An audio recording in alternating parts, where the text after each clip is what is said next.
In a modest house on the outskirts of the city, lives a mature woman named Rina, a mother who has been raising her daughter alone for many years because her husband works out of town.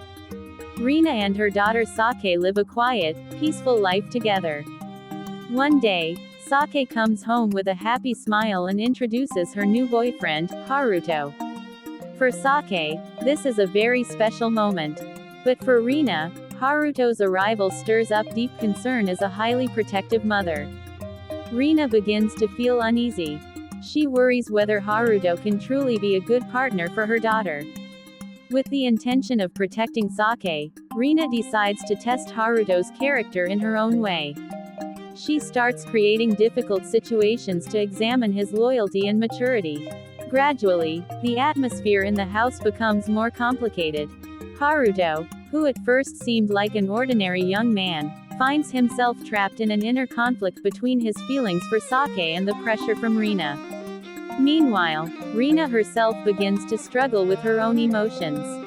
Character and story analysis. Rina is a very complex character. On one hand, she is a loving mother who wants to protect her child, but on the other, she has her own long-suppressed personal weaknesses and desires. Haruto represents the average young man who is still immature when facing difficult situations, while Saki symbolizes an innocent daughter who fully trusts her mother and boyfriend. Overall, this film is built as a strong psychological drama. The story uses the concept of testing as the main trigger of conflict, which keeps the tension rising throughout.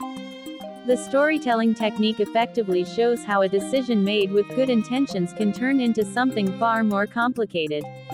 It also successfully portrays the fragility of modern family dynamics, where relationship boundaries can easily become blurred when emotions and temptation come into play. Educational values we can learn. Even though the story is dramatic, there are several important lessons. Open communication between parents and children is much better than secretly testing someone. Family boundaries must be respected, because once they are crossed, it's very difficult to repair the damage. True relationship maturity is not just about feelings, but also about responsibility and loyalty. Every human has weaknesses. What matters most is our ability to control ourselves and not justify wrong decisions. At the end of the story, a big question remains. Did Rina succeed in protecting her daughter? Or did her actions actually create new complications in their family? This story reminds us how fragile family relationships can be when emotions and temptation are involved.